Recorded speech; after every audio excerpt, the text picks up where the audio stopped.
Este programa contém cenas inadequadas para menores de 12 anos. Bom dia. A seguir, Gente que Escreve.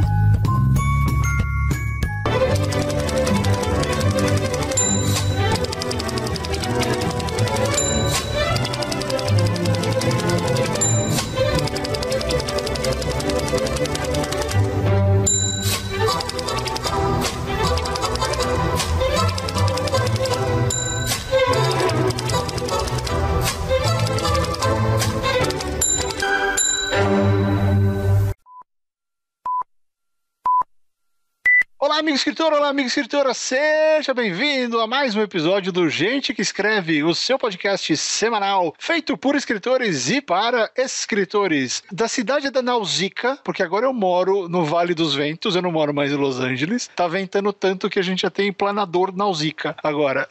Eu sou o Fábio M. Barreto. E de São Paulo, com 40 graus, eu sou o Rob Gordon. Rob Gordon, você não tem noção, velho. O El Ninho baixou aqui, primeiro que fez chover horrores semana passada, e agora ele foi embora, mas ele deixou o vento. O vento? Não para de ventar. Sabe aquele vento que você tá andando, o vento te empurra? Sei. Eu vi um passarinho tentando pousar num fio ontem. Falei, coitado do passarinho, ele voava, ele não chegava perto, cara. Deu dó. Aí ele conseguiu, eu fiquei feliz por ele, mas ele é meio burro, né? Eu quero pousar num fio no meio da tempestade de vento. Não foi uma boa ideia. Ele é ousado, ele é um passarinho ousado. Era um passarinho ousado. Mas é muito louco, cara. Venta demais aqui. E aí, pelo jeito, não, né? Aí tá só abafado. Não, aqui tá um mormaço absurdo. Você não sobrevive aqui sem ventilador de uns 2 dias pra cá. Tá feia a coisa. Tá feia. Aliás, vamos só fazer uma errada. Não, uma errata. Nós não sabíamos, mas uma atualização de informação. No último episódio, nós falamos do bolo do centro de São Paulo, né? Daquele bolo gigante que as pessoas destroem em segundos. Isso. O nosso ouvinte, querido amigo, o Léo Carnelos, ele avisou que não tem mais bolo. Não existe bolo. Como porque assim? A coisa de uns 3 anos, o patrocinador do bolo, que era uma marca de farinha, percebeu a nojeira que estava virando e o fato de que não estava agregando nada para a marca e o fato das pessoas serem porcas e falaram, chega de bolo, não tem mais bolo. Que beleza. Não tem mais bolo. Foi uma boa decisão, na verdade, né? Porque estava virando, era uma coisa animalesca, né? Aí não é legal o cara continuar se envolvendo e dando dinheiro para uma coisa estúpida daquela. Sim. Então não tem mais o bolo, então falamos do bolo, o bolo fica apenas na nossa memória das coberturas do SPTV. Verdade, a SPTV era a pauta, sagrada ali lá, isso. Né, com certeza. Todo ano tinha a porra da pauta. Então tá bom, com o recadinho dado, o Gente que Escreve dessa semana começa em 3, 2, 1, vai!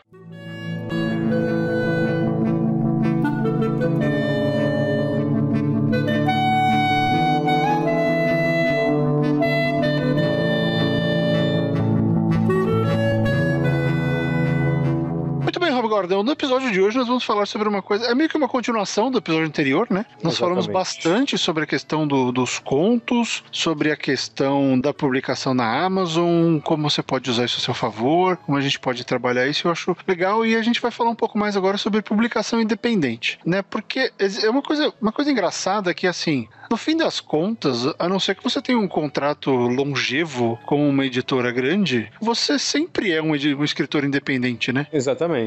Todo mundo é independente, quase não tem esse negócio de eu sou exclusivo da editora tal. Isso é pra escritor muito grande. A gente cresceu ouvindo isso porque diretor de cinema é assim, né? O Orson Welles tinha um contrato de 6 filmes com a Universal, o Hitchcock também, o Christopher Nolan só faz filme na Warner, o Michael Bay só trabalha com a Paramount, essas coisas, né?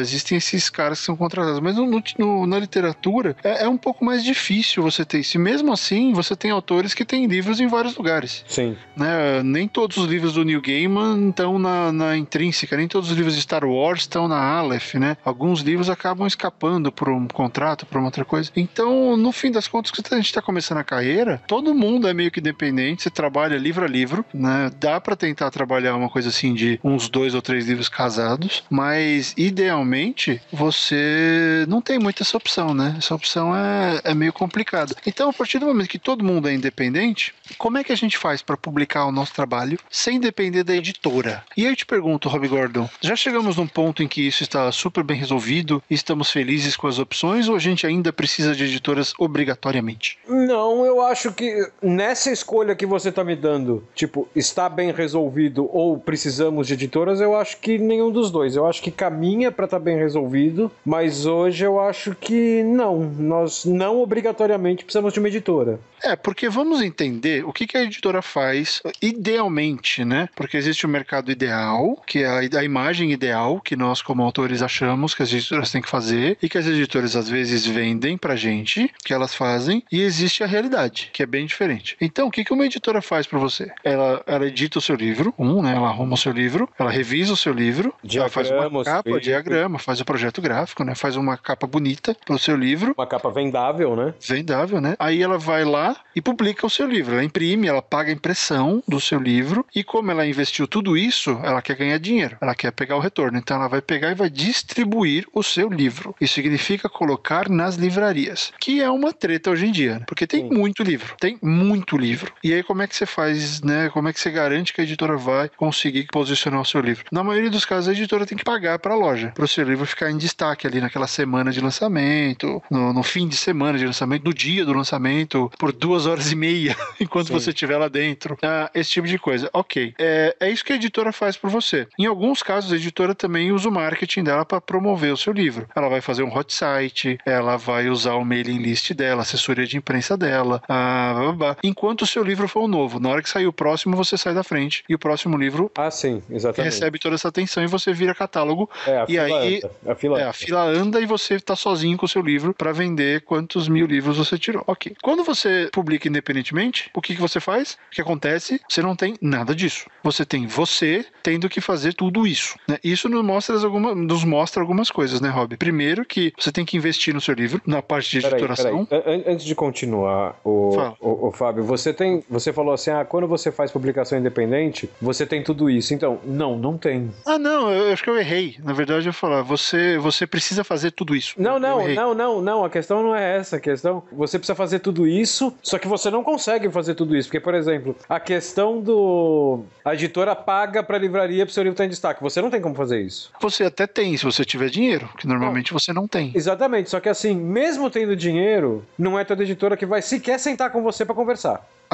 E nem é toda editora que paga pro destaque do livro. Eles botam o destaque do livro que eles sabem que vai vender. Desculpa, editora não, livraria. Você vira e fala assim, eu tô lançando meu livro independente, eu queria um destaque aqui, eu queria ver como é que eu faço, que você não vai virar e falar assim, quanto eu pago pra ter um destaque. Né? Você não, a primeira vez que você negocia com o cara, eu queria ver como faz pra ele ter um destaque na semana do lançamento e tal. Tem livraria que não vai nem atender você, cara. Porque é o problema de ter relacionamento com as editoras, né? A editora já tem esse trabalho constante ali. Exatamente, ela é parceira da livraria. Sim. Vamos deixar uma coisa bem clara aqui. Eu sou a favor de editoras. Eu sou a favor porque mantém a qualidade do mercado e eu acredito no trabalho dos profissionais das editoras e eu acredito que elas ainda, essa questão da distribuição e do nível profissional com qual os livros chegam, idealmente, faz toda a diferença. Porque se não tiver essa barreira, o livro nacional, que já é tido como um livro ruim, vai só se sacramentar como um livro problemático. Porque você vai perder qualquer mecanismo de filtragem de mercado, né? Exato. Isso não impede que você, como autor independente, disposto a encontrar uma editora que só entre com a impressão, de repente, faça tudo isso. Mas é difícil, né? O que acontece com os e-books? Existe uma escola de pensamento que eu não vou nem chamar isso. Acho que escola de pensamento é elogio, porque tem gente que fala que só e-book presta. Eu já ouvi um podcast famoso aí dizendo que tinha que queimar livro físico. É sério isso? Sério. Porque só o e-book é o futuro, porque e-book não ocupa espaço e aquele monte de argumento, como se você tivesse que optar por uma coisa ou outra, né? Você não quer convidar essa pessoa para participar de um podcast com a gente? Eu adoraria conversar com essa pessoa. Eu adoraria que você conversasse com essa pessoa, mas eu vou te poupar do desprazer. Então, assim, quando você tem essa postura de que o e-book é o futuro e tal, pode até ser, mas é aquilo. Um dia falaram que o vinil ia morrer. Tá um monte de gente comprando vinil pouquinho ainda. É menor, não é mais o formato padrão de mercado, não, mas existe. O livro, ele vai continuar por aí, sempre vai ter livro de papel. Pode ficar menor, pode ser só livro de arte, o livro vintage, né? Você quer ter uma cópia do livro do Kerouac, alguma coisa assim, sempre vai ter. Então, é meio que, é uma postura radical demais pro meu gosto virar e falar isso. Mas o que acontece? Quando a gente fala em publicação independente hoje, eu acredito que o melhor caminho seja mesmo o e-book. Sem dúvida. Porque se você vai para publicação independente no papel, o que acontece com você? Você vai ter que pagar para uma editora fazer, imprimir para você, que são as Vanity Press, né? O cara só quer o seu dinheiro, ele não vai dar muita atenção pro seu trabalho, ele não vai distribuir seu livro direito, ele não vai querer vender o seu livro, porque você já pagou o custo para ele. Exatamente, ele não tem a necessidade de vender seu livro. Ele não acredita no seu livro, porque você basicamente comprou, o cara falou, eu vou te dar 15 mil reais, acho que é isso que tem que é novos talentos, eu acho. Cobra, e você ganha 500 exemplares. Basicamente você está pagando a tiragem mínima. Com um certo lucro para a editora, o que vender a mais eles levam. Eles se dão bem. Então, o que acontece? Se você faz isso no papel, você vai precisar de uma editora dessas. E aí, sabe quem vai vender o livro? É você. Só que quando você vai para o e-book, você pode ter um baita livro de qualidade, bem feito, e o custo de produção é muito mais baixo. É muito mais baixo. Na verdade, você consegue fazer um e-book sem custo nenhum. Se você tiver gente disposta a te ajudar. Claro, exatamente. Você tem um cara que faz a capa, você tem um revisor que é amigo seu e embarca com você, naquele esquema de amigos, sabe? Pô, eu reviso o seu livro, me paga aí um jantar depois e tá certo, né? Então, assim, você consegue fazer até sem custo nenhum. Assim, os meus contos na Amazon, eles foram feitos com custo praticamente zero. E eu acho legal isso porque dá pra cobrar o mínimo do mínimo. E eu falei, se desse pra cobrar R$1, eu cobrava. Sim, eu também. O meu conto na Amazon, ele tá pelo menor preço possível. E não é o menor preço possível de acordo com o custo que eu tive. Não, o menor preço possível da Amazon. Eu não tenho como ficar mais barato. Exato, porque aí a gente já começa a falar da primeira opção pra sua produção independente, que é independente mesmo. Você cria uma conta no Amazon KDP, tá? Que é o sistema de publicação da Amazon. Eu vou até dizer aqui o que significa o KDP. É o Amazon Kindle Direct Publishing, tá? Ele publica e-books que podem ir de um artigo. Você pode publicar alguma coisa de uma página até um livro de 500, 600 páginas, né? Não tem limite, essa é a grande vantagem do e-book. Você escreve o quanto você quiser. Então você cria uma conta no Kindle Direct Publishing, no Amazon KDP, e você publica o seu livro lá. Você só precisa de um arquivo de Word. Você não precisa de um de algum editor de e-book. Você não precisa entender de nada dessa criação do e-book, porque você submete um arquivo de Word, mais uma capa. Eles fazem a conversão. E eles fazem a conversão, né? E fica legal. É claro que se você souber editar um e-book, fazer metadata, aquela coisa, fica bem mais bacana. Só que é interessante.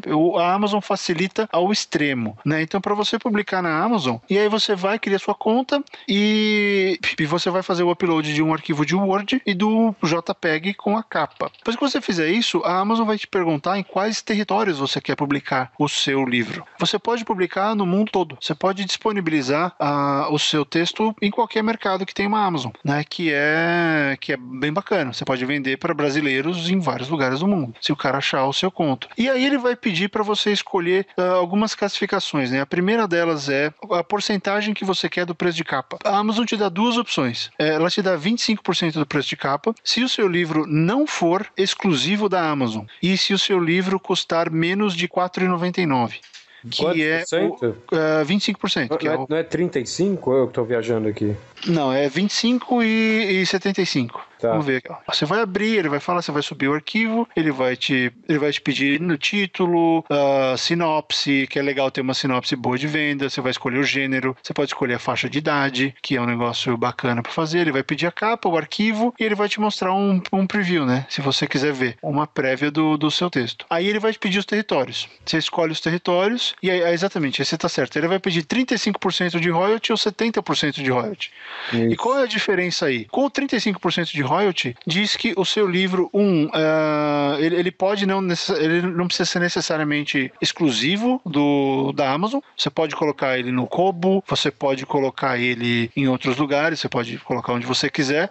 Então o máximo que você recebe é 35%. Se você coloca os 70% de royalties, você tem que fazer duas concessões. A primeira é que o seu texto vai ser exclusivo da Amazon, e a segunda é que ele vai ter um preço mínimo de $2,99. Você não pode ganhar os 70% de royalty. Tá? O preço tem que ser entre $2,99 e $9,99 para que você tenha acesso aos 70% de royalties. É uma regra da Amazon. E aí você vai lá e vai colocar o preço pelo menos no meu caso, a minha conta é daqui. Aí você fala da sua, Rob. Eu tenho que colocar o preço em dólar, e aí ele pega e faz a conversão para mim. Então aqui eu coloquei 0,99, que são 99 centavos de dólar, ele vai automaticamente converter para os mercados. Curiosamente, o preço mínimo também é 99 centavos de euro para os mercados do mercado europeu. Né? Então fica tudo meio que definido. Ele dá o preço em ien e dá o preço em real. No momento, ele está me dando 3,96. Em real? Em real. R$3,96. E aí do outro lado, ele vai te mostrar quanto você ganha por livro. Então, de acordo com esse preço, a cada livro que eu vendo, eu ganho R$1,39 por livro, né? É assim, aí você escolhe o mercado, define isso, tá? Você pode escolher ou direitos para o mundo todo, são seus, você vende em todo mundo, ou você escolhe, eu quero só no Brasil e Estados Unidos. Disponível, você pode definir para onde você vai liberar a compra do seu livro. Então, nesse caso é assim, e aí você faz todo o processo aqui você opta pelo Kindle Unlimited, que é o sistema de assinatura da Amazon. É o Netflix deles. É o Netflix da Amazon. Só que aí é o seguinte, sem garantir que o seu texto esteja exclusivamente na Amazon. Se ele não tiver exclusivamente na Amazon, ele não se qualifica para o Kindle Unlimited. Sim. Eu fiz uma besteira de colocar um conto meu também no Kobo e que dá acesso via Livraria Cultura. Eu não consegui, eu apaguei do Kobo aqui e nunca saiu do sistema da Livraria Cultura. Toda vez que eu tento colocar esse conto na Amazon, a Amazon dá flag que eu estou disponível na Cultura, manda eu tirar o link, eu não consigo tirar o link, aí eles me retiram do Kindle Unlimited. Então, se você quiser acesso pro Kindle Unlimited, não faça isso, sabe? Não coloque em mais lugar nenhum. E não tem como você falar com a Cultura pra eles tirarem? Cara, e aí... não deve ser fácil, mas tem essa opção, não tem? Eu conheço gente lá dentro e mesmo assim não dá. Por quê? E é por isso que eu não recomendo o Kobo. Infelizmente. É uma zona. O sistema a interface deles é melhor que a da Amazon. O Kobo, por exemplo, deixa que você edite o livro dentro do programa. Entendi. Você joga o texto e aí você vai definir onde é quebra de página, você pode colocar itálico, você pode diagramar o texto no programa, na interface deles. Que eu acho lindo, que a Amazon não deixa você fazer isso. Não. A Amazon você tem que ficar subindo e ressubindo o arquivo de Word até se arrumar, até ficar legal na prévia. E mesmo assim é meio que no chute, né? Sim. Não dá pra garantir muito. Você vai meio que no instinto / tentativa-erro, você vai. Exatamente, você vai subindo até que ele fique pronto. E o que acontece? O Kobo, o pessoal da Cultura não tem ligação com a central do Kobo aqui. Então o sistema deles atualiza, sei lá, uma vez a cada 6 meses ou algo do tipo, mas é uma coisa estúpida. E aí ele pega o que tá lá, eles não conversam. Não foi uma briga pra eu conseguir colocar o livro disponível na loja do Brasil,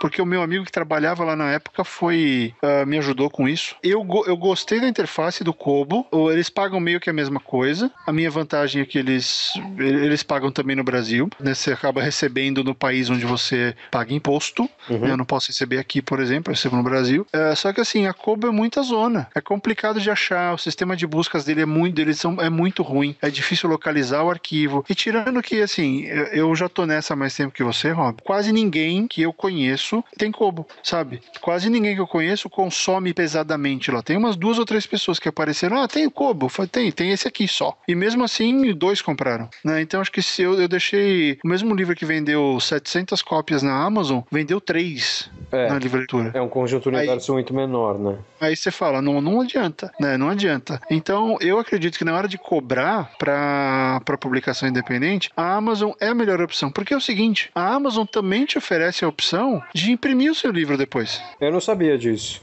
A Amazon, além de tudo, ela te dá uma vantagem fantástica, que ela te dá a opção do Create Space, que é um sistema de publicação on demand. Eles dão ferramentas de edição, de design de book, tem os designs que você pode usar. É muito muito louco. E você pode pegar e comprar o livro impresso. Fica caro pra burro, porque ele vai sair daqui importado. Sim. Demora. Mas é uma opção. Pra quem tá trabalhando nos Estados Unidos, por exemplo, é um baita sistema. A pessoa gostou tanto do seu livro, eu quero encomendar uma cópia. O cara vai lá e pum, encomenda uma cópia, né? Então a Amazon te dá mais essa opção, além de tudo, que faz. E assim, não tem nada que ficar defendendo os caras. Mas até agora parece a mais completa, a mais abrangente e a mais cuidadosa em termos de ter um arquivo final que fica bacana, de ser acessível. Porque a terceira opção é a Apple Store, né? É o iBooks, que você só consegue publicar no iBook se você for uma empresa. Ah, é? Eu nunca nem entrei. Você tem que ser uma empresa registrada nos Estados Unidos. Você não pode publicar no iBook sendo pessoa física. Pelo menos era assim até a última vez que eu fui checar. Agora, tem uma outra opção que eu não sei como tá, que foi a minha primeira opção. Isso a gente tá falando aí de, 2000 e... A gente tá em 16, cara. Isso deve ter sido 2009, 2010. Que você começou a ter aqui no Brasil uma febre de sites de publicação on demand. Isso antes da gente ter e-book. Né? Então, por exemplo, sim. Eu lancei... Faz uns 15 anos, na verdade. Teve várias iniciativas, várias ondas.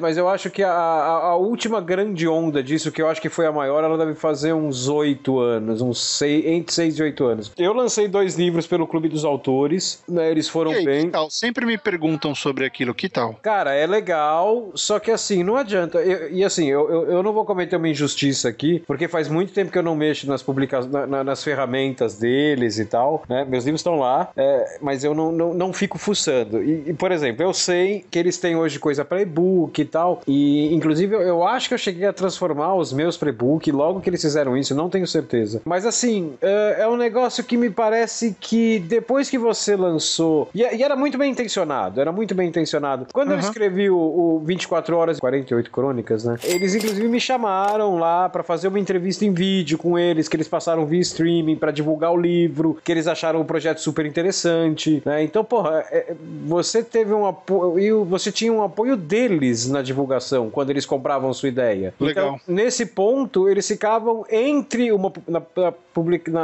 na questão apostar em projeto, eles ficavam entre a publicação independente e a editora, porque eles também se metiam no seu projeto, se metiam no bom sentido, tipo, vamos fazer essa ideia bombar. Agora, eu tenho a sensação, tem um outro que acho que é o Bookless, não sei, que eu nunca usei Bookless, acho, que eu nunca usei. Eu cheguei a me cadastrar nele, mas acabei escolhendo o Clube dos Autores e lá fiquei nessa época. Eu tenho a sensação que com esses... Bom, primeiro, a Amazon é um gigante, né, cara? Então, assim, você já tem o peso da Amazon. E aí, como você tem o lance de fazer direto para e-book, e e-book tá crescendo, eu não sei. Eu acho que eles deixaram de ser uma febre, esses Clube dos Autores e tal, e eles meio que se assumiram como um nicho. Que é uma coisa bacana, né? Você tem que atender o nicho. Sim, exatamente, porque assim, tem gente que não adianta, é aquilo que a gente falou, tem gente que quer o livro impresso. Com certeza. Né? E aí ele não é caro porque o livro é impresso no Brasil, né? Pra quem não sabe o negócio do on demand, como funciona, é o seguinte: você entra no Clube dos Autores e compra um livro, tá? Como se fosse uma loja virtual, como se fosse uma livraria virtual. Você entra lá, gostei desse livro, você compra. O que ele faz? Ele vai ter um prazo de entrega que não é imediato, né? Ele vai ter um prazo de entrega de X dias, deve ser uma semana, 8 dias, sei lá, né? Não é nada de outro mundo, mas não é imediato. Por quê? Porque ele vai imprimir um livro e mandar pra você. E a qualidade melhorou bastante nos últimos 15 anos, desde que começou a coisa do on demand, porque antes era bem feio. Era aquele livro meio colado, não tinha costura, era bem complicado. Tinha várias editorinhas. Esquemão, Avenida Paulista, oi, você gosta de poesia? Vem ver meu livro de poesia aqui, né? Aqueles loucos na frente do MASP. Eu fiz muita matéria com editora que tava nessa vibe na época do on demand, aquilo, vendia uns 100 no máximo, né? Porque ficava realmente caro e a qualidade era aquém. Porque isso é uma coisa que, se vocês perceberam, meus queridos ouvintes, mas quando você opta pelo caminho independente, você tem muito trabalho pela frente. Porra! E um desses trabalhos, o maior desses trabalhos, é primar pela qualidade, porque mais ninguém vai fazer isso por você. Se você não se preocupar com a qualidade daquilo que você oferece, ninguém vai. E do jeito que o mercado está crescendo nesse aspecto, na hora que o leitor vê, ele vai falar, ok, eu quero o livro desse cara aqui que tá sem erro, que tá bonitinho, que tá legal, que tem uma capa bacana, ou eu quero esse cara aqui que tem uma capa feita nas coxas, com uma foto de seriado, e o livro que tá cheio de erro na primeira página. Ele não vai comprar, ele não vai consumir o seu livro, né? E, por exemplo, quem assina a Amazon e coloca no Kindle Unlimited, funciona assim. Você recebe por páginas lidas no Kindle Unlimited. Sim. Não é mais por o cara baixou o seu livro. Ele pode baixar 200 mil livros. Se ele não leu, ele não paga. A Amazon não paga o autor. Então, se o cara baixou o seu livro no Kindle Unlimited, ele leu uma página e não gostou e o seu livro tem 60 páginas, 100 páginas, você não recebe nada, porque você não chegou nem no mínimo para ter um mínimo, acho que é 10%, uma coisa assim. Se o cara não lê, você roda. Você não recebe o dinheiro, é tudo proporcional. Você tem que primar pela qualidade. E é legal, se você for pelo caminho do livro por demanda, você tem que ver o lugar que faz o melhor livro, compra um livro dos caras para ver como é que é, ver como é que é a entrega, quanto tempo demora, ver se o livro é bom, se você gosta do resultado, se o papel é bom. Tem que ver tudo isso. Você tem que investir um pouco e entender qual é o melhor resultado para você, né? Eu acho que, por exemplo, o pessoal que, no caso do hobby, com as crônicas, é uma baita ideia, sabe? Porque um livro de crônicas, por exemplo, eu gosto de carregar comigo, porque vai ter um tempinho e eu vou ler uma. Exatamente. Você parou na fila do banco ali e vai ler uma, né? Exatamente. Né? Então, fila do mercado e tal, você vai consumindo. Então, é uma coisa... porque assim, eu odeio ler no telefone. Eu tenho respeito por quem lê livros no telefone. Eu não consigo, eu sou incapaz. Cara, eu não consigo... um romance no telefone. Eu não consigo... Livro, eu não consigo ler nem ouvindo música. Eu consigo ler revista, folhear uma revista e ler uma matéria mais curta e tal, ouvindo música. Livro, eu preciso de silêncio. É muito louco também. Também, não dá. Livro, a relação é outra. E seja e-book ou papel. O ato da leitura de ficção, pra mim, é uma coisa sozinha. Quer saber? Que nem ouvir podcast. Eu não consigo fazer mais nada enquanto eu ouço podcast. Consigo andar. O e-book. Eu não consigo ficar... Eu presto atenção na história. Eu presto atenção na conversa. Né? Então, assim, você tem que garantir que na hora que o cara te deu aquele tempo, eu vou consumir o seu e-book ou o seu livro por demanda, que ele fique feliz com o resultado. Porque nos dois casos, você está fazendo o quê? Você está cobrando pelo trabalho. E é o que o Rob falou no episódio passado. É a questão do eu vou cobrar por isso, o tratamento é outro. Exatamente. Aí você deixa de ter uma história, né? Quer dizer, você deixa de ter só uma história, a partir do princípio que você escreveu ficção. Agora você tem também um produto. E seu produto tem que ser bom. Seu produto tem que ser bom não porque você tem que ser melhor que o seu concorrente. Tá, você pode até pensar assim se você quiser, só que assim, o seu produto tem que ser bom porque tem uma pessoa consumindo esse produto. Então, é o mínimo de respeito que você tem que ter, esse produto tem que ser bom. Né? E aí tem as opções de publicação independente gratuitas. Tem um monte de plataforma por aí. Eu vou recomendar duas que são as que eu vejo o pessoal mais usando. E então é interessante. Uma é o Wattpad, que a gente sempre fala no programa. E novamente, às vezes eu falo, parece que é negativo, mas é porque a maioria realmente dá dó do que está escrito lá. Mas tem coisa legal. E você pode usar esse espaço de uma maneira bacana. Então o Wattpad é ele permite que você publique a sua história em partes. Você pode, por exemplo, ter uma série, um folhetim da vida, uma história que sai um capítulo por semana, um capítulo por dia, tudo separadinho, eles são bem organizados, é legal. Você pode publicar uma história finalizada de uma vez se você quiser. Permite uma integração legal porque você pode conversar com os leitores, as pessoas elas votam no que elas leram, enfim, é uma ferramenta interessante e tem muita coisa escrita em inglês. O mercado americano usa muito o Wattpad, tem fenômenos surgindo ali de gente que só escreve ali, vários deles sendo transplantados para publicação impressa, né? Porque o cara tem lá 3, 4 milhões de leituras num texto, vem um editor pequeno, vê aquele cara, é você mesmo, vem cá, vamos publicar no papel. A gente comentou isso na semana passada também. Mas é uma, e a outra é o WID-Book, W-I-D-Book. Esse eu conheço de nome. Então, é uma iniciativa brasileira. Começou em Campinas, mas sempre foi para os mercados externos, então eles têm uma vertente um pouco mais legal para o português, mas eles também são muito fortes, enfim, para estrangeiros. Não é tão popular quanto o Wattpad, mas é o mesmo esquema. Você publica lá você publica por gênero, você publica, né, folhetim, você publica tudo pronto, e você vai interagindo com as pessoas. É todo aquele lance de meio que criar uma rede social baseada em escritores. Só que é aquela coisa, né, um bando de escritor que quer escrever, lendo coisas de outros escritores que estão escrevendo, porque parece que todo mundo quer ser protagonista naquela história. Tanto no Wattpad quanto no e-book existe essa coisa de todo mundo, eu li o seu, você pode ler o meu. Mas isso eu acho que não é nessas duas plataformas, isso eu acho que é no planeta Terra, né? Qualquer a humanidade tem essa necessidade de protagonismo, né? Então é assim, esse esquema que você falou do eu li o seu, agora você pode ler o meu, e assim, agora você pode pode ler o meu naquele tom de voz do tipo, é o mínimo que você faz, já que eu li o seu, né? Então, assim, isso é...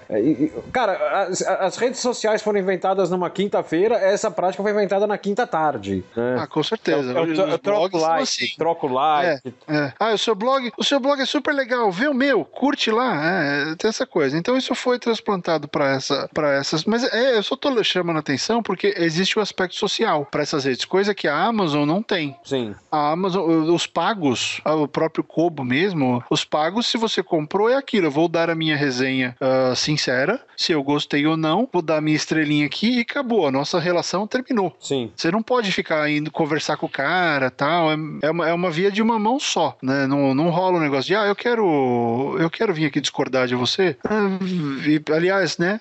Autores independentes, autores não independentes, mas provavelmente você é independente, tá escutando o nosso cast, não compre briga com quem não gostou do seu livro. Ah, não, isso é... Tá? Se o cara foi lá no Goodreads e cacetou o seu livro, detonou no Scoob, aliás, tem o Scoob, né, mas é só para leitora, né, você pode cadastrar todos os seus contos no Scoob também, aliás, é legal. Não compre essa briga, porque só você só tem a perder, sabe? O cara, se ele consumir o seu produto, ele já te deu uma reação. A maioria não fala nada. Esse cara foi lá e te deu uma reação. Você não concorda com ele? Tá bom, agradece, obrigado, até a próxima. Quem sabe no próximo. E cai fora. Ficar batendo boca com quem não gostou do que você escreveu não leva a lugar nenhum. E isso é uma coisa que, às vezes, por a gente estar trabalhando tanto no aspecto independente da coisa, de divulgar, de lutar pela obra, a gente acha que tem que cuidar, que nem filho, né? Tem o fortão da escola tá fazendo bullying com meu filho. Eu preciso defender. Não, deixa. O seu livro, ele se sustenta sozinho. Ele vai tomar porrada e ele vai continuar bem, porque ele já tá ali. Não, né? e outra não coisa, vai mudar o fato. Tipo, o cara meio que tem o direito de não gostar do seu trabalho. Né? Tem. Sim, você tem o direito de discordar dele, mas você não tem o direito de ir lá e reclamar dele. Exatamente, né? Porque vai mudar alguma coisa, ele já não gostou. Se você vai lá, você vai criar um inimigo, deixa ele não gostou. O próximo ele pode gostar. Eu tenho uma leitora que ela já leu tudo que eu escrevi até hoje. Ela não gostou de um conto, gostou mais ou menos do terceiro, do segundo, aí no último ela amou e pegou o livro e pirou. Se eu tivesse brigado com ela no primeiro que ela não gostou, ela não teria consumido os outros 3 produtos. Você perdeu a leitora. Você perde, porque você brigou e as outras pessoas vão ver a briga. Uma vez o Neil Gaiman publicou uma briga que tava rolando de um cara que tava pedindo para as pessoas tirarem as resenhas negativas dele no Goodreads.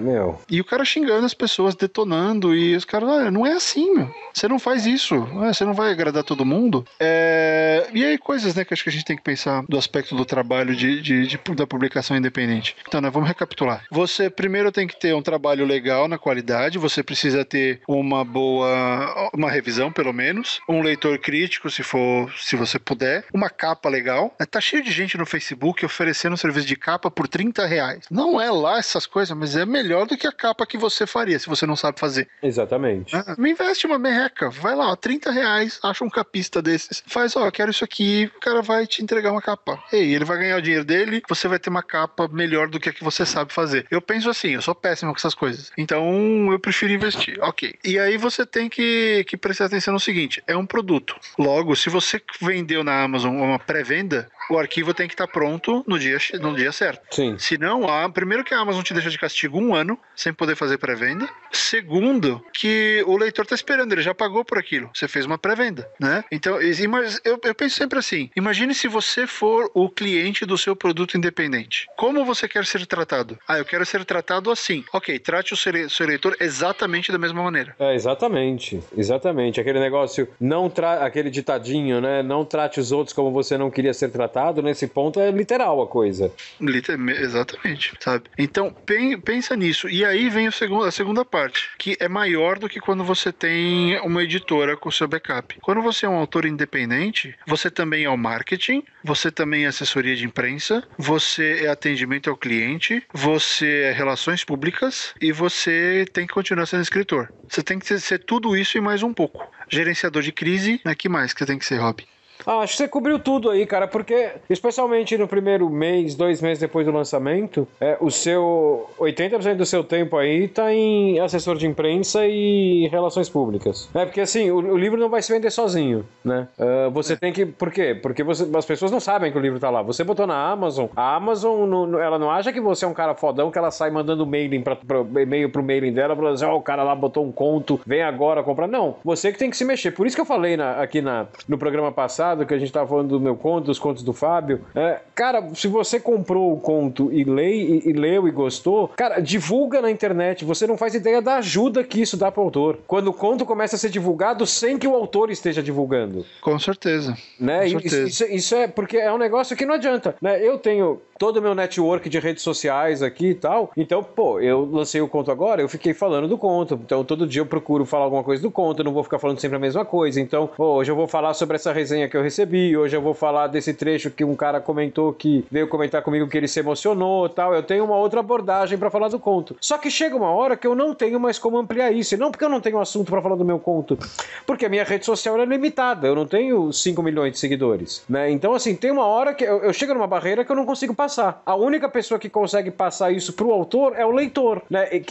Aí, se você gosta do conto, você funciona como um agente multiplicador do conto do cara. Porra, isso é essencial, porque não adianta você, como autor, por mais que você faça um puta trabalho de divulgação, você não vai conseguir fazer o trabalho de divulgação do jeito que você gostaria. Primeiro que você tá fazendo outras coisas, né? Você tem outras coisas pra fazer, você não pode ficar o dia inteiro fazendo isso. Segundo, é o que eu falei, tem uma hora que você já falou com todo mundo que você tem alcance. E aí você tem que entender uma coisa, que esse cenário de leitor replicando é muito difícil de chegar. Muito, muito difícil. Hoje em dia, a relação é muito de assim, o cara que consome, ele curte ficar na dele. Muito difícil o cara que consome se empolgar tanto ao ponto de eu vou virar um divulgador. Acontece, mas não é a regra. E tem o cara que não gosta e quer falar mal porque ele se sentiu mal. Ele quer fazer análise. E aí ele vai pra rede social e detona o que você fez. Isso vai acontecer com todo mundo. Sim. E tem as duas. Tem muito mais gente que gosta do que não gosta, essa é a verdade. Só que os caras que curtem, eles são de boa, são gente de bem. Eles ficam quietos. Não, ou ele vem falar com você no Twitter, ele vem falar com você no manda Facebook. Um e-mail. Manda e-mail, exatamente. Não fica esperando, porque assim, o Fábio Yabu falou uma coisa que é uma das maiores verdades disso, que é o seguinte, se você tem uma ideia, se você escrever um livro, o problema é seu. Ninguém vai escrever o livro pra você e ninguém vai divulgar o livro pra você. Então você tem que fazer isso. Aí você tem que entender que existem vários formatos. Você pode entrar na Amazon, tem um sisteminha ali que você pode mandar o livro pra várias pessoas de graça, tem um esquema meio assim, você manda por um e-mail, eu nunca soube direito como fazer isso, mas tem um negócio que permite que você envie um número X de arquivos para pessoas. Eu não sabia então, assim, disso. Tem um esquema. Eu acho que eu já ouvi falar disso, mas eu não vi nada que chegasse remotamente perto disso. Não, tem um esquema porque eu já ganhei uns 2 que era para fazer análise, que eu tava escrevendo, era um roteiro e tal, e o dono da editora foi lá e mandou. Depois eu me informo, eu vou achar isso e vou colocar o link para vocês aí no post como é que faz, mas a ideia é que você vai lá, coloca o e-mail da pessoa e você envia o arquivo para lá. Então o ideal é fazer isso o quê? É achar alguns canais de YouTube ou sites que recebam material, trocar uma ideia antes e falar, você tem interesse em receber? E faz uma divulgação. Você tem que espalhar o material por aí. O problema é que muitos dos vlogs de literatura, os booktubers, assim como os outros youtubers da vida, eles cobram. Então a galera cobra por volta de R$1.100 ou R$1.500 por resenha de um livro no site. Então, se você não quiser, você pode investir, aí ficou. Não vou fazer juízo de valor sobre quem investe ou não, mas fica a seu critério. Se você quiser fazer tudo isso de graça, você pode, mas saiba que a maioria dos blogs, dos sites mais famosos, não vai comentar o seu livro de graça, tá? Porque, infelizmente, a nova mídia pegou o pior vício da antiga, que é querer cobrar para conteúdo. Vou cobrar para fazer o meu trabalho. Né? Então, é assim, a galera... É uma crítica que eu já fiz e sempre vou fazer a sites de literatura e booktubers. Muitos deles criam esses canais de divulgação para ganhar livro e para cobrar para falar de livro. Não porque, sabe, não porque eles leem um monte, não, é tudo um fim. É tudo um fim para ganhar dinheiro ou para ganhar livro de graça. E isso não é legal. Quer ganhar dinheiro, ótimo, é justo isso que eu tô falando. Quer pagar? Paga. Se você acha que vale a pena pagar pro site tal, pro vlog tal que vai falar do seu livro, beleza, paga. Você sempre tem o caminho da assessoria de imprensa, que é pegar, localizar essas pessoas, enviar o material para elas, escrever um press releasezinho, uma notinha falando, esse é o meu livro tal, manda a capa, tem interesse em divulgar? Se você tiver interesse em divulgar, eu mando o livro para você. Bate um papo, vai fazendo amigo, vai criando uma relação. Claro. O seu mailing, vai criando o seu mailing. Lembra, ó, no site, no Gente que Escreve, eu tenho que mandar isso pro Barreto. O Barreto vai cuidar de divulgação, de anúncio. Então, então é o Rob, vou mandar pro Rob, e eu já sei que eu falei com o Rob no evento tal, e ele me disse que curtia não sei o que, então tem um negócio parecido que ele gosta, vou mandar pra ele. Mas tem que estudar um pouco pra quem você vai mandar. Não é só, manda pro contato@meusiteliterário.com. Vai cair no nada, né? A chance de ninguém falar nada sobre o que você fez é gigante. Então, você tem que divulgar a sua obra, e às vezes, é o que o Rob falou, isso é uma coisa que eu aprendi da pior maneira possível, Rob. O nosso círculo é muito limitado. Sim. Por mais que eu tenha 11 mil seguidores no Twitter, efetivamente eu sei que são uns 300, que interagem, que leem as coisas, que se importam. Então não são 11 mil, são 300. E esses caras já compraram tudo que eu fiz. Então não adianta ficar... o que eu falei. Tem uma hora que você chega numa barreira que você não rompe. Sim, né? Então você tem que ir para um site novo, participar de um podcast e falar com um público que está longe de você. Fala com um público para quem você ainda é novidade. E aí você sempre vai ser novidade. Até que todo mundo esteja esperando o seu próximo trabalho porque gostou, porque viu o seu trabalho em algum momento. Então vai pro lugar, sempre fale com gente diferente, sempre amplie a sua base. Ficar falando com o mesmo público todo santo dia, a mesma coisa, não adianta. O cara só vai parar de te seguir. Ele vai embora, porque ele não tem interesse em ficar ouvindo um papagaio. Ele quer coisas novas. Se ele tá te seguindo, se ele comprou uma coisa sua, ele acha que você tem alguma coisa a dizer. Então você tem que cumprir, você tem que dizer alguma coisa pra ele. Uma coisa de relevância dentro da sua proposta como autor independente. Eu acho que isso cobre toda a parte da publicação independente, voltando um pouquinho atrás, assim, a parte da divulgação, eu acho que isso cobre muito bem, cara, porque não adianta, é um trabalho, cara, só depois que você lança algo independente, né, eu descobri isso já no Anônimos e Urbanos, a divulgação é um trabalho maior que o conteúdo. Com certeza, eu fiquei os últimos 2 anos e meio divulgando Filhos do Fim do Mundo. Os contos. Quando você tá com o seu livro pronto, com o seu conto finalizado, né? Você tá com o seu produto pronto e botou... Cara, você fez... Puta, deu um trabalho do caralho, eu revisei, remexi na história e tal. Então, primeiro, se você tá querendo publicar, isso não é exatamente trabalho, isso tem que ser prazer. Essa é a parte prazerosa, você criou uma história. Ok, não tô falando que não dá trabalho, que não cansa, às vezes que, você fica até vesgo na frente do computador, mas é um prazer. Agora, a partir daí que começa o trabalho, né? Sem dúvida. E quando você publica o negócio, então vamos chamar a parte de criação de história, né, de contar história, vamos chamar de trabalho então. Quando você publicou o seu negócio na Amazon, onde quer que você publique, você publicou independente, cara, tudo que você fez até agora é tipo 10% do trabalho. O trabalho vai começar de verdade agora mesmo, a porrada vai começar agora, que é divulgar e tal. É muito difícil. Né? E a parte, se você seguir esse caminho, é aquilo, você vai ganhar mais dinheiro, se você colocar, por exemplo, um livro na Amazon dentro daquelas critérios. Livro é exclusivo, tá entre R$2,99 e R$9,99, tá no Kindle Unlimited. Você fez tudo direitinho, você vai ganhar 70% do preço de capa. Sim. Você vai ganhar uma grana, é legal, dá pra vender bastante, só que é aquilo, você é um exército de homem só. Não adianta você ter ilusões de que fulano e ciclano vão abraçar sua causa, não. A causa é sua, é o que o Yabu falou, o problema é seu. A responsabilidade é sua, você vai e você executa. E aí vem a outra parte que é a seguinte, é a construção de público, que muita gente ainda não faz e é importante você construir público. E não é só com seguidor, gente, sabe? É realmente criar uma relação com as pessoas que tem a ver com você, com donos de site que tem a ver com você, gosta de algum site bacana e tudo, oferece para criar uma coluna no site do cara. Posso escrever uma coluna semanal sobre periquito no seu site? Exatamente, você tá fazendo o seu nome ganhar mais alcance ali, né? Exatamente. Exato. Então você tem que ir construindo seu público, você tem que ir fazer a questão do mailing list, que a gente comentou no último episódio, até teve alguém perguntando, então eu vou explicar rapidinho. Existe um site chamado MailChimp, que é o macaquinho do correio. O link tá na postagem. Que ele é de newsletter, não é? Exatamente, ele cria newsletters. Então você faz um site, um blog, o que for, e coloca lá, inscreva-se na minha newsletter. E é aquilo que a gente falou, você vai lá, cria uma newsletter, ele vai te dar um código, um link, o cara vai, se inscreve, você põe no seu site, o cara se inscreve, e você tem um contato direto com esse cara. Toda semana você pega e manda, olha, eu publiquei tal coisa essa semana, tá aqui o link, pra você ler o texto no meu blog. Publiquei um livro novo essa semana, se você tiver interesse, tá aqui o link da Amazon, né? Ah, olha, achei esse link legal aqui, achei essa foto legal. Compartilha, cria uma relação com esse cara sem encher o saco dele, nunca enche o saco dele. E então você monta essa lista de e-mails e você utiliza ela de uma forma bacana. Então tem o MailChimp, deve ter outros serviços. O MailChimp ele é de graça até 2.000 e-mails. A partir de 2.000 e-mails você começa a pagar. Tô pagando, sei lá, pago $44 por mês, porque eu já tô com um monte de e-mails lá e conforme eu vou subindo de um certo patamar, ele vai aumentando um pouquinho a mensalidade. Eu também pago porque ele permite e-mails automáticos. O cara que se inscreve na minha lista, ele recebe um e-mail de boas-vindas. Uma semana depois ele recebe um e-mail com outro conteúdo. Na semana seguinte, então, sabe, são vários e-mails automáticos que vão sendo passados para a pessoa, sem eu ter que ficar trabalhando que nem um louco toda semana, lembrando, indo lá, fazendo e-mail. O e-mail automático, ele já vai e faz. Então, o esquema do mailing list é esse. Então, assim, o lance da publicação independente, ela vai te forçar a ter uma rede de fornecedores bacana. Tipo, você tem que ter o capista barato e tem que ter o Mário Cal,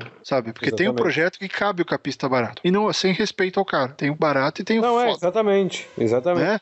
Cada um no seu lugar. Você não vai chegar, Mário, faz uma capa pra mim, eu tenho R$30. Não vai fazer. Mas você já sabe que tem o cara de 30. Então você tem que ter os caras certos pro seu projeto. Você tem que ter revisor barato e revisor caro. Você tem que ter leitor crítico barato e leitor crítico caro. Tem que ter beta. Você tem que entender esse processo, tem que começar. Você é uma microeditora. Entende isso? Você é um autor independente, você tem que controlar o processo. Você é independente porque você não depende de ninguém. É isso que o nome significa. Não dependo de ninguém. Ok. Então você tem que cobrir todos os setores. E tem que cobrir bem. Sim. Tá? Então, no seu caso, você tem que ser pessoa de negócio, você tem que ser escritor, você tem que ser divulgador, promotor, você tem que ser social media, você tem que ser arquivista, porque tem uma outra coisa, que isso eu não sei se o senhor faz, senhor Gordon, mas eu faço bastante por causa dos meus anos de assessoria de imprensa. Eu tenho uma planilha animal com links de tudo que já saiu sobre o que eu escrevi até hoje. Cara, eu tenho todas as resenhas, eu separo por negativa e positiva, com as notas que as pessoas deram, eu tenho links de entrevistas, de reportagens, de podcasts, de comentários, de menções, eu tenho tudo isso, porque isso te dá uma ideia do alcance do que você está fazendo. É, sim. Cara, eu não tenho, eu sou um embuste, eu sou um fracasso, cara. Eu não consigo. Cara, não adianta, cara. Meu, faz mais ou menos umas 5 semanas que todo dia eu viro e falo assim, hoje eu vou limpar minha carteira. Eu não consigo, cara. Eu sou a pessoa mais desorganizada do mundo, eu jamais conseguiria fazer isso. O que eu falei, eu sou um fracasso. Como não, ser humano, você vai ver, tudo, olha só, quer ver agora, ouvinte? Em 15 segundos o Rob vai falar, não, mas eu já escrevi um texto sobre um cara fracassado que não conseguia nem arrumar carteira, quer ver? Imagina, você acha que eu vou ficar vendendo meus textos de forma tão oportunista como é? Ah, mas que absurdo. Mas olha, eu já escrevi um texto uma vez sobre vender textos. Isso tá virando piada tão interna que as pessoas começam a ouvir, a primeira coisa que elas vêm comentar no Twitter com a gente é isso. Hoje teve um, quer ver? Ó, vamos puxar o saco aqui da ouvinte. Quem foi a menina? Cadê o nome dela? Tô procurando aqui, atenção, foi tem um H na frente, então eu vou ler como Emily. Deve ser Emily. Peraí que eu tô abrindo o Twitter aqui, cara. Emily. Fora do Twitter, peraí. Não sei se é Emily, eu não quero falar errado, então eu vou falar Emily, que é bonitinho. A Emily, lá de Regente Feijó. Emily. Então, a Emily falou assim, ela mandou um negócio, tal, conversou, ela coloca assim, observação, o Rob tem o dom de introduzir os textos dele na conversa. Tem. O nome disso é marketing de oportunidade, cara. Ataque de oportunidade mais 15 na cartinha do Rob. Não é? Exatamente. Quando tiver o card game de RPG do gente que escreve, tá vendo, ouvintes, olha quanta coisa pra vocês fazerem, mais camiseta, posterzinho, agora card game. Vamos lá, cadê os criativos? Exatamente. A gente só escreve, nós dois aqui a gente só sabe escrever, a gente não sabe fazer mais nada. Se não fosse o Barone pra editar o podcast, a gente tava fudido. Isso é verdade. O Barone é a terceira roda invisível aqui do programa que te falar. Se não tivesse ele, as coisas seriam mais complicadas. Mas enfim, você vê, o Rob, ele tá fazendo isso. E até, não é nem assumir, acho que é claro pra todo mundo. Uma das razões pelas quais a gente criou o programa é também pra poder falar sobre as paradas legais que a gente tá fazendo. Claro. É poder ampliar nossa base e me dar esse exemplo pra vocês. Criem podcasts, é de graça. Criem blog, é de graça. O Rob já falou tanto do blog dele, mas o blog dele é um baita de um case de sucesso. É uma ferramenta de divulgação fantástica. Demorou anos, né, Rob? Demorou anos, trabalho de formiguinha, dia a dia ali, mas, cara, a minha base de leitor, 80% dela tá feio do blog. Com certeza. E aí o que acontece? O Rob, ele tem uma coisa que é fantástica, que é a seguinte, o leitor do Rob, ele vai até o Rob. Isso o é um meu negócio leitor que não vem até mim. eu me orgulho demais disso, cara. Eu tenho que sair caçando o cara com uma varinha de bambu e dando assim, pá, vem cá, olha o que eu fiz. O Rob não, o leitor do Rob vai até o Rob. Que fantástico isso. Só que assim, isso é um negócio que também, assim, não foi do dia pra noite, e eu acho que nesse tópico aí, qualidade de texto é só o começo, né? Porque isso é um negócio de relacionamento que eu tenho com o leitor. Exatamente. Você vê, é a base do autor independente. Tudo que ele faz, ele tá criando imagem, ele tá reforçando o que ele faz, ele tá criando público. Então, o autor independente, ele é muito mais, galera. Ele é muito mais do que o cara que publica sem editora, né? Esse é o maior elemento, só que todo o resto, ele precisa fazer, precisa cuidar, precisa ficar atento, né? Tem que tomar decisões o tempo inteiro. Decisões que a editora tomaria por você, tipo, qual vai ser o tamanho do livro? É sua. Quando lançar? A decisão é sua.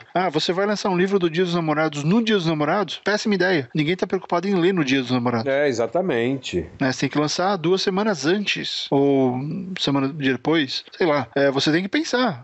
Você tem que ter toda a estratégia de onde você vai colocar o seu produto. Aliás, recomendação, nunca. O Rob, ele fez, eu já fiz, acho que a gente tem direito a errar, acho que foi o grande erro. Nunca publique nada em janeiro. Janeiro é horrível. É um mês janeiro morto. É morto, tá entre carnaval, todo mundo tá sem grana, porque gastou os tubos no Natal e no fim do ano. Janeiro é uma merda. Vai publicar coisa depois do carnaval. Eu vou ser refém do carnaval. Não, isso é inteligente. Né? Enfim, dando a bronquinha, mas é verdade. Não se publica. Vê que livro grande que sai em janeiro. E não é, na verdade, é um negócio que é praticamente de todo o mercado cultural, né? A gente que trabalhou muito tempo com cinema, com vídeo, filme que vai bem em janeiro, pensando em Brasil, né? Porque a gente tá falando de um país que você tem um período que chama entre Réveillon e Carnaval. Filme que vai bem nesse período é case de sucesso, né? Teve um filme que eu não lembro, foi como de super-herói, que foi lançado em janeiro e foi bem, e foi lançado em DVD e foi bem. Foi como se fosse um filme de verão. Foi um Justiceiro, um Motoqueiro Fantasma, acho que foi um da Sony. E foi bem, virou case, só porque ele foi bem em janeiro, assim, não foi porque ele explodiu de vendas, não, foi bem em janeiro, né? Então virou case, é um mês muito morto, é um mês que as pessoas estão de férias, as pessoas estão com cabeça nisso.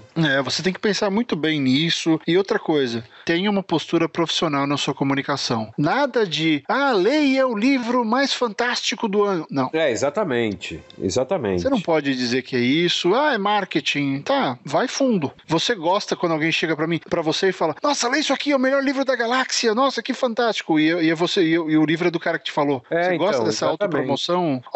Fiz um livro bacana. Você pode se elogiar, mas não exagera, sabe? Não exagera, porque com certeza o livro mais fantástico do ano não vai ser o seu nesse começo, vai ser o novo livro da Rowling, vai ser o livro de Stephen King, vai ser o novo e mesmo assim, porque o mercado já tá com aquela, eles esperam que isso venha desses caras grandes. Você tem que surpreender, o cara tem que ler o seu livro e uau! Não, e assim, vamos pegar um outro exemplo aqui. Eu posso, uma outra linha de raciocínio. Cara, eu fiz o meu conto, lancei meu conto na Amazon. Aí tem um leitor que virou pra mim, o cara comprou, leu e mandou um e-mail falando assim pra mim, que nem você falou, é o melhor conto que eu li esse ano. Porra, obrigado e tal. Cara, isso não impede que um leitor, um segundo leitor, ache o conto horrível, né? Então, assim... sem dúvida. Olha esse livro que eu fiz, ele é o melhor livro do ano. Então, ele é o melhor livro do ano pra você, que fez o livro e tal, e eu não duvido que seja mesmo, eu não tô falando que você tá mentindo. Mas isso não quer dizer que vai ser necessariamente vai ser o melhor do ano pra mim, né? Então, assim, é um puta marketing babaca. Esse marketing furado, ele vira contra você, porque aí o cara vai lá, ok, ele falou que é o melhor do ano, vou ler. Aí leu, o cara vai virar, putz, otário. Só falou merda. Aquele marketing burro que tá começando a sair de moda, né, das chamadas de site de notícia, assim, né, esse negócio vai mudar a sua vida, ou como é que você viveu até hoje sem saber essa informação sobre o filme e tal. Cara, ele cria uma expectativa tão burra em cima do negócio que, assim, é inevitável. Claro que pra ele não faz diferença, porque o que ele quer é o clique, né, mas você lê, você chega na metade e já tá decepcionado. Você fala assim, porra, porra, o cara me prometeu um puta matéria sobre não sei o que, eu entro aqui, tem medos de frase e 4 GIFs sem graça, né? Então, assim, cara, você tem que ter o seu marketing, você tem que saber vender, só que assim, saber vender, você também tem que ter uma noção de que você não pode criar uma expectativa que você não vai cumprir. Exato, então seja honesto e assim, elogie as partes que você acha que são fortes. É um livro, é uma mistura temática inédita na literatura brasileira, pode ser. Procure esse elemento que faz o seu livro, que faz o seu texto, seu conto, o que for, se destacar, né? Como ele se destaca? É porque ele mistura, você escreveu o livro em segunda pessoa, tá? Você escreveu o livro sobre o ponto de vista de todos os insetos que viram a história acontecer, ok, sabe? Olha pro seu livro, procura aquela coisa no cerne do livro que faz ele ser legal e elogia isso, amplia essa coisa nele, sabe? Dá força pra isso, não pro diferencial, não pro, é fantástico, é imperdível. Não é imperdível. Se não é, a vida dele continua. Exatamente. Imperdível assim, oxigênio numa nave que tá no espaço, isso é imperdível. Imperdível, pega seu tubo de oxigênio, sim, claro, não vou perder. Agora, um livro nunca é imperdível. Assim, tem um truquezinho que é o seguinte, você escreveu um conto, você escreveu um livro, né? Ok. Faz o seguinte, pega um papel e uma caneta e coloca 10 maneiras, 10 frases de descrever o seu livro e não pensando, você não está falando com a Saraiva. Pensa assim, como você descreveria esse livro, não o seu livro, né? Coincidentemente foi você que escreveu. Mas como você descreveria esse livro para um amigo, né? Porra, que nem você, como você, como eu faço isso? Porra, como você descreveria, sei lá, um filme que você quer indicar para um amigo? Porra, é um filme legal porque é fantasia, ou é um puta filme policial que o bandido é assim, e ao contrário de ser como é sempre e tal, né? Você faz 10 maneiras de como você poderia descrever o seu livro em 2 linhas para um amigo seu que você vai indicar. Dessas 10, tem 5 que vão ser interessantes. Dessas 5, você vai lapidar ali, você fala, porra, essa aqui é mais legal, essa aqui acho que não funciona tão bem que nem a outra. Você vai sair daí com 2 ou 3 pontos de argumentos de venda, né, bullet para vender o livro, que é o seguinte, eles são eficientes e principalmente eles são honestos. Por quê? Porque você não partiu do que você quer que a pessoa veja o seu livro, de como você quer que a pessoa veja o seu livro. Você partiu do princípio de como o seu livro é, né? Você partiu do princípio de como exatamente. eu descreveria o meu livro. Então, assim, ele vai ser honesto, né? E isso é muito importante. E o grande lance, sabe que tem gente, Rob, que escreve, e eu até recomendo às vezes, antes de escrever o livro, fazer o seguinte, escrever a resenha que você quer ler do seu livro. Isso é um exercício legal. Como você quer que alguém resenhe o seu livro? Aí você vai escrever tudo aquilo que você acha legal da sua história, e aí você vai, ok, eu preciso escrever essa história aqui. Eu preciso escrever a história digna dessa resenha fantástica. Não, enfim, é uma coisa, mas é porque, é o que você falou, quando vem do coração, a gente sabe quais são as partes mais legais. A gente sabe quais são os diferenciais, a gente sabe o que motivou a gente a escrever esse livro, esse conto. Então, usa isso, seja sincero, né? A sinceridade é a melhor arma. Então, não fica tentando se pagar direto. Na maioria das comunidades que eu tenho é assim, e o melhor conto brasileiro, o livro mais imperdível dessa semana. Mas não é, cara, não é, para, não é, isso é infantil. A gente acabou de falar várias coisas a mais, né? Mas o grande lance da publicação independente é encontre a plataforma que mais se adequa ao que você quer. Por exemplo, tem um amigo meu que já é publicado, já é experiente pra caramba, o J.R. Vieira. Ele resolveu apostar forte no Wattpad recentemente. Foi uma opção de carreira. Ele falou, eu vou apostar ali porque eu quero criar uma base. Ok. É um cara que já ganhou dinheiro com livro, que tem livros publicados, tem livro na Draco, se não me engano, tem um outro livro em outras editoras, então ele já tem coisas publicadas. Ele escreveu o Baronato de Shoah, se não me engano. Ele já é um cara com uma carreira interessante. Ele tá apostando no Wattpad, porque ele tá precisando de uma base nova de leitor. E o que isso cria nele? O fato de que ele tem que ter uma conta lá que tá sempre abastecendo o pessoal, Sim. Uma conta lá que deixa aquele cara próximo dele, ele tá trabalhando independente mesmo, porque, imagina, tudo é gratuito, então ele sabe que não vai ganhar nada do que tá colocando ali, mas ele vai ganhar mais nome, mais reconhecimento e uma fatia nova de público. E ele fez essa escolha. Ele fez essa opção de como ele quer usar a ferramenta. Ele não tá forçando na Amazon, no Kobo, lugar nenhum. O foco dele é o Wattpad. Beleza, ele tem uma estratégia para isso. Então ele optou por usar essa coisa. Eu sou um cara, eu sou Amazon, eu gosto da Amazon. Então, por exemplo, eu já tô há 1 ano sem publicar conto lá porque a vida não deixou. Mas eu já tenho planos para esse ano de pelo menos 4 contos na Amazon, porque eu preciso voltar a abastecer lá, tudo no preço mínimo. Sim. Tudo cobrando porque tem que cobrar, porque se pudesse ser gratuito na Amazon eu colocava, porque eu acho que é legal ter uma vitrine bacana ali na Amazon. Então isso é interessante. É escolher a plataforma que você quer, entender essa plataforma, ver os casos de sucesso, estudar essa plataforma e usar ela da melhor maneira possível, sabe?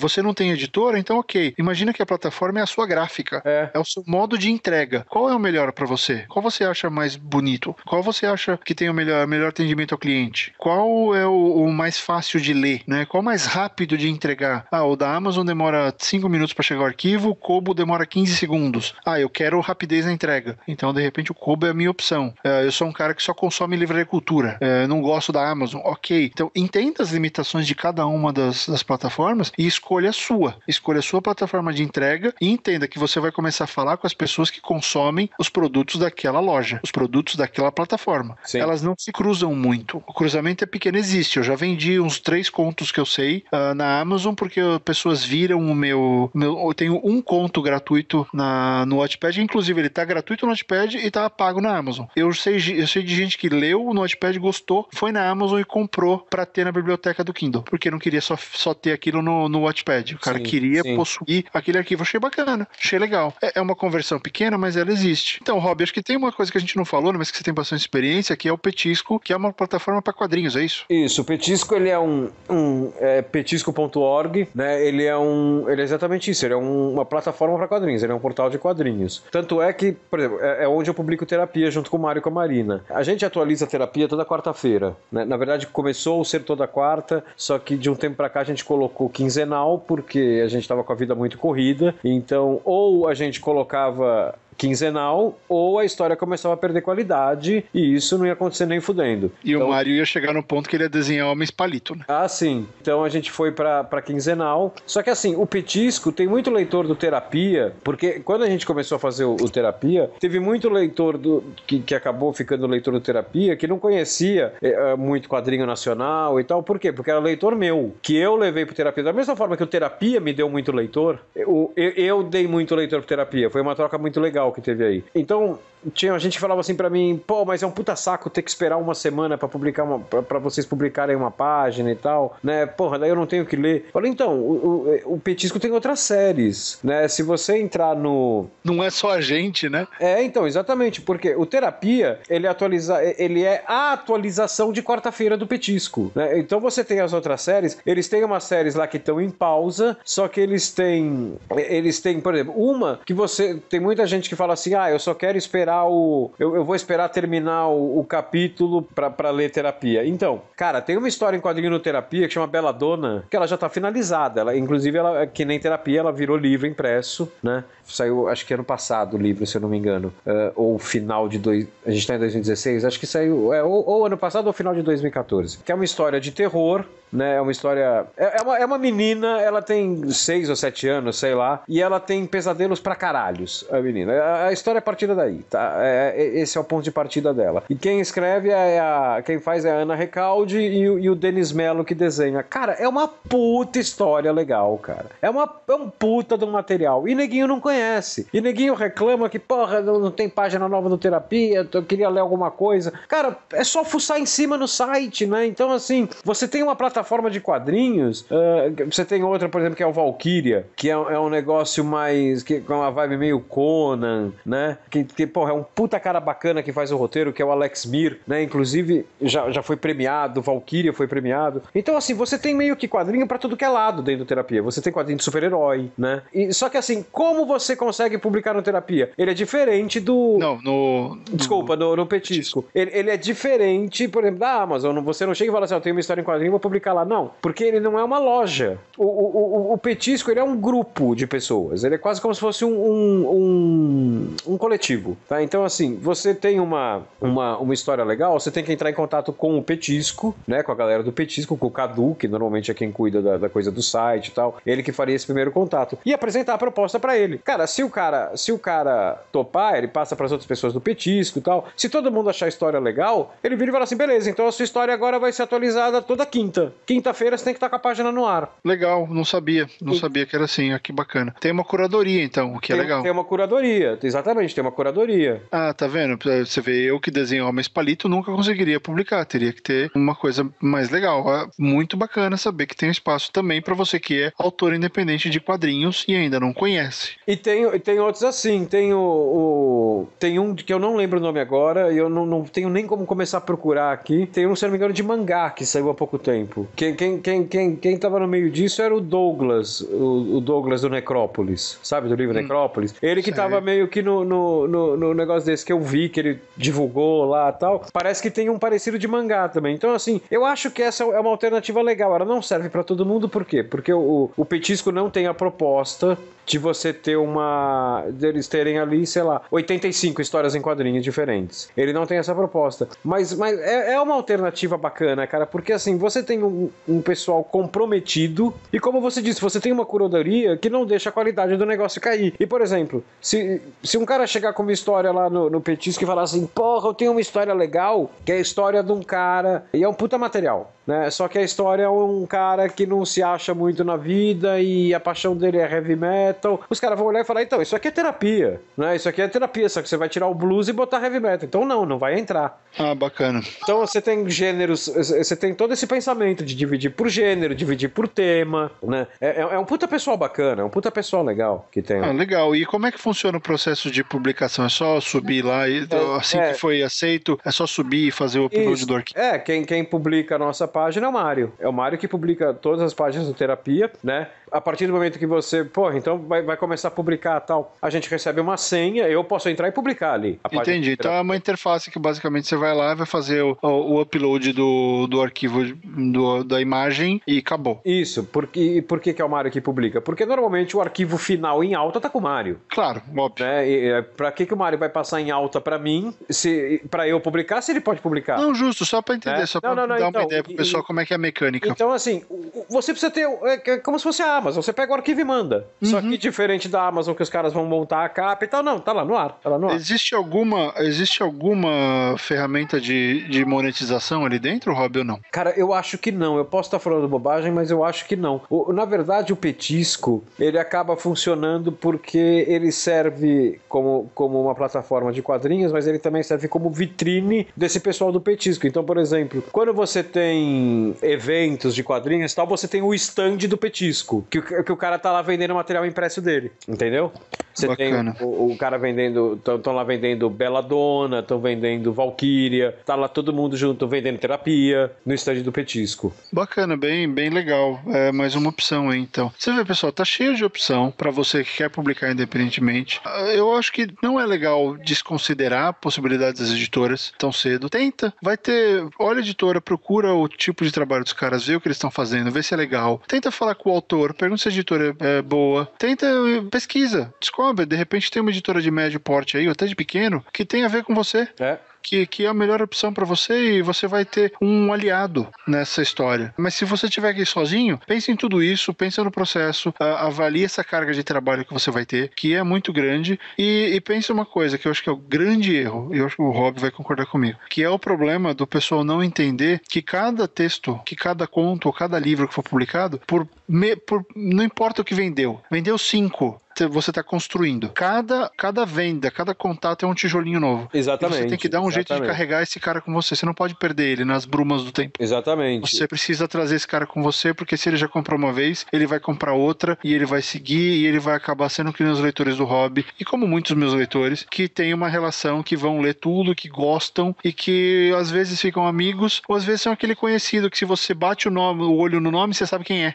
Então, e assim, que nem você falou, mas eu fiz e só vendeu 5. 5. Então, não é que ele só vendeu 5, ele vendeu 5 a mais do que teria vendido se você não tivesse feito. Com certeza. Sabe, tem um exemplo clássico aí da nova geração de autores nacionais, que era a Carolina Munhoz. O primeiro evento dela em Campinas, de lançamento de livro, ela tinha, acho que eram 6 ou 9 pessoas, uma coisa assim. Ela tem uma foto, e ela sabe quem são essas 6 ou 9 pessoas. Estava no primeiro evento dela. Hoje ela lota as coisas, né? E aí ela desanimou, porque tinha 6 ou 9 pessoas, eu realmente não lembro o número. Não desanimou. Eram 10 pessoas que ela não conhecia, que não tinham, que não se conheciam. Elas foram lá, gostaram, compraram o livro, pum, foi a semente que ela plantou. E foi cada evento aumentando. Hoje ela lota os lugares. Então é importante você entender isso como passo a passo. As coisas não acontecem rápido. E galera, não se mensurem pela exceção. Sim. Tá? Não fica achando, porque fulano de tal conseguiu fazer um monte. Os caras são famosos, é blogueiro. Hoje a gente tava falando eu tava com o meu agente hoje, ele falou, a grande aposta das editoras hoje em dia é livro de blogueiro. Eles não tem, às vezes não tem nada a dizer, mas é o blogueiro que tem um público gigante e escreve alguma coisa aí, os caras vão comprar. E os caras compram. Então... Porque o cara ele tem o público formado, e assim, é um público de 1 milhão, 2 milhões, né? Se cada pessoa desse 1 milhão comprar o livro do cara, e o livro do cara, veja bem, a gente nunca tá falando aí de um livro que custa mais do que 30 pau, né? Não é um livro que vai custar 85 reais, o cara, todo mundo tem dinheiro pra comprar, todo mundo que eu digo dentro do público dele, né? 80% ele tem dinheiro pra comprar. Cara, esse cara, na primeira semana, ele tá encabeçando os mais vendidos, com essa quantidade de gente. A Kéfera é uma das mais vendidas, nem sabia que essa menina existia. De repente eu descobri que ela existe, que ela é a mais vendida, que ela deu PT na Bienal, porque as pessoas estavam loucas pra chegar perto dela. Aí você fala, what the hell, cara? Que porra é essa? Só porque tem um vlog? Cara, pelo amor de Deus. Mas enfim, é por isso que eu falo, às vezes dá certo, aí você vai fazer, vou fazer porque ela fez e deu certo. Boa sorte. Boa sorte. Deixa a sua literatura em segundo lugar. E desculpa, eu vou te falar, você não é escritor. Você quer fazer, faz as duas coisas ao mesmo tempo, mas faz com qualidade. Porque se você é escritor, você agrega qualidade pro seu leitor. Exatamente. Você não quer a grana dele. Você não quer que a sua história seja a única história que você vai vender. Não. Você é escritor, não é? Você cria histórias. O divertido não é a sua história, não é a sua biografia com 25 anos. Não. É as suas histórias que você cria. A sua força está na sua mente. A sua força está na sua imaginação. Não em quem você é. Que é a única coisa que os blogueiros têm a oferecer. Que os blogueiros, a maioria, vai. A única coisa que a maioria dos blogueiros tem a oferecer é quem eles são. Então, cara, é assim, entende isso, entenda qual é o seu produto, onde você se encaixa, para quem você vai vender, como você vai vender, quando você vai vender e escolhe a plataforma certa. Isso é fundamental. Sabe, Gordon, tem desafio? Tem Eu acho que o desafio tem que dar uma dica pro nosso tópico da semana que vem. Então, Rob, como você já sabe qual é o tema da semana que vem, eu também, vamos dar um desafio com 3 elementos da história. Tá. Mas não pode ser muito spoiler. Não, claro. Mas quem for bom vai entender. Tem um que eu faço questão. Vai. Um vasinho de petúnias. Ai. Deixa eu pensar. Trator. Boa, trator. Vasinho de petúnias, trator e... Vamos dar um lugar? Lugar corre o perigo de ser spoiler. Ser spoiler. O que você acha que sugere não spoiler? Cara, você manda. Então é o vasinho de petúnias, um trator, cerveja. Pints. Cerveja, canecão. Ok. Então, é isso. Eu não sei se a gente vai conseguir, mas eu acho que nós vamos brincar com vocês dessa vez, Rob. Acredito que sim. Se tudo der certo, sim. Se os deuses da literatura permitirem. Exatamente. Se vocês vão terminar meus freelas, eu participo. Vocês vão escreverem, é foda. Vocês vão escrever, e eu e o Rob também vamos escrever um texto desses 3 elementos. A nossa vantagem, nós ganhamos a prova de vantagem no MasterChef, então nós sabemos o tema. Exatamente. E nós vamos também escrever um continho, cada um, usando esses 3 elementos. A nossa vantagem é que eu acho que a gente vai conseguir brincar dentro do universo escolhido. Ou não. Ou não. Então, assim, a gente vai escrever, a gente vai publicar no programa da semana que vem, para quando você ouvir, você já ter acesso aos nossos 2 continhos. E só queria fazer um lembrete a você que está escrevendo, a galera voltou à carga, escrevendo os nossos desafios semanais. Pedi o seguinte, criem contas no Wattpad, no Readbook, onde for, galera. Crie e publique o que vocês mandarem pra gente lá. Não me manda por e-mail, por favor. Não adianta, você vai mandar um textão por e-mail, vai ser um inferno ler o textão no e-mail. Publica lá, começa a criar um público, transforma esse desafio numa coisa útil pra você. Sim. Manda Isso é e manda o importante. link pra gente. E aí você manda o link pro nosso e-mail de contato, que é o fmbescritor@gmail, que eu mostro pro Rob também, e a gente lê assim que der, a gente deixa um feedback pra você. Ou vai no contato, vai no comentário desse post, comenta lá, tá aqui o link. Não manda, tá aqui o link do meu blog, a gente não vai ver, não adianta. A gente não vai parar e vai começar a olhar blog, não dá. Mas tá aqui o link desse texto, tá aqui o link do desafio. A gente vai ler, a gente vai olhar, a gente vai dar um feedback, mesmo que seja pequeno, a gente vai olhar, só que não fica copiando o texto inteiro. É muito ruim, é melhor ler numa plataforma feita realmente para ler, com um pouco mais de densidade, que é o caso do Wattpad. É de graça, tá? Não é complicado fazer. Então, cria essas contas nesses lugares e manda um link pra gente. A gente vai avaliar com prazer. Mas realmente não dá para ficar lendo um e-mail gigante ou um comentário gigante no site. É muito melhor. E não ajuda você. Você só está aplicando ali. E você não tá levando isso para um outro lugar. Você não tá achando mais público, mais gente fazendo as coisas, entendeu? Então, é legal que você já utilize esse desafio como uma construção para você. Então é isso aí. Pessoal, tá aí o desafio dessa semana. A gente se fala na semana que vem. Um abraço e continue escrevendo. Tchau, pessoal. Grande abraço, até a próxima. Tchau.